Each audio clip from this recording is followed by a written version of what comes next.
SMA Negeri 8 Manado merupakan sekolah penggerak angkatan 1. Ya. Dan kami sudah menyelesaikan 3 tahun sebagai sekolah penggerak, sekarang masuk tahap tahun keempat.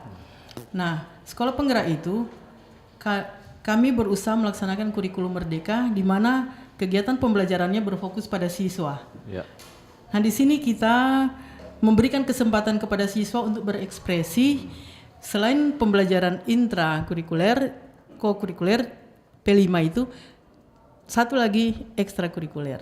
Nah, untuk kegiatan ekstrakurikuler 3 tahun yang lalu kami beri peluang sebesar-besarnya kepada seluruh siswa untuk memilih sendiri kegiatan ekskul yang sesuai dengan minat bakat mereka.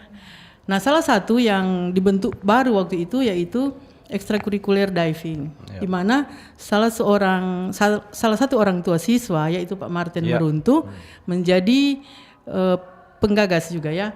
Karena beliau adalah instruktur diving. Diving, okay. Jadi 3 tahun lalu kita buka, ada 2 yang baru waktu itu, ekskul diving dan menembak. Oke. Karena menembak juga salah satu orang tua siswa. Atlet juga menembak?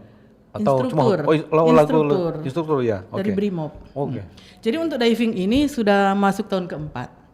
Nah, seperti Pak Martin katakan, kami sudah melaksanakan 2 tahun lalu itu pengibaran merah putih bawah laut, penanaman terumbu karang, dan untuk sekarang ini pengibaran bendera merah putih dari bawah laut dia naik ke atas. Itu rencana dan itu sudah melibatkan banyak pihak, tapi yang menjadi penggagas SMA Negeri 8 Manado dan BPMP Sulawesi Utara. Oke.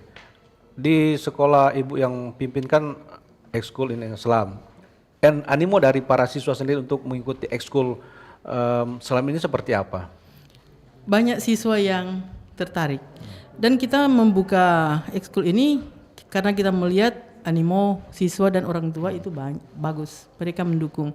Kolaborasi juga dengan orang tua sangat bagus. Dukungan pihak orang tua itu menyebabkan kita memang semangat untuk membuka ekskul ini. Karena ekskul ini kan termasuk ekskul yang mahal.